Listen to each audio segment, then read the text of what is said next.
წელიწადში, ბიჭებო, 5 წელიწადში საქართველოს კი არა, ნახევარ სოფლიოზე მეტში მხოლოდ ჩინეთში აწყობილი მანქანა იქნება. ეს ავტომობილები, რომელსაც ჩვენ ვხედავთ, BYD, ორი დიდი ქარხანა გაკეთდა თურქეთში. აი ახლა უკვე ორი დიდი ქარხანა გააკეთდა მერაბი თურქეთში. წარმოიდგინე და თურქეთში მთლიანად არის 70-80 ავტოქარხანა.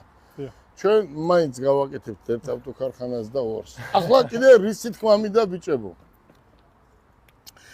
ჩვენ გვყავს ეს ავტომობილი 460 კილომეტრიანი, რომელიც ღირს 16900, 500 კილომეტრიანი, რომელიც არის 17900, 610 კილომეტრიანი, აი ეს ავტომობილი 19900. ეს ავტომობილები იქნება ყველა განვადებით. ჩვეულებრივად, როგორც კეთდება სხვა ავტომობილები, ისე იქნება განვადებით. კოტე, მოდი ერთ წუთი. აი უყურე რა ხდება დღეს. მე მინდა მთელ საქართველოს მოსახლეობას უთხრა. ესეთი გამონათქვამი არსებობს, რომელია ყველაზე საუკეთესო ავტომობილი. რა თქმა უნდა, ახალი. ხო? და მე ამის თქმა არ მინდოდა, მე ამას რამდენი ხანია ვფიქრობ თქვა, მაგრამ რო არ ვთქვა, კაცურში ჩავიჭრებით. მე ერთი რამე მინდა გითხრა და რატო ვამბობ ამას. 3-4 დღის უკან ერთი ქალბატონი მოვიდა ჩვენი ძალიან შინაური. აი ამ ქალბატონს ვიღაცისთვის მეუცია რომელიღაცა კომპანიისთვის ფული და ჩამოუყვანიათ რაღაცა ავტომობილი, არ მინდა სახელი რო ვთქვა. წარმოიდგინეთ, ჩვენთან მოიყვანა რაღაცა გაფუშტა.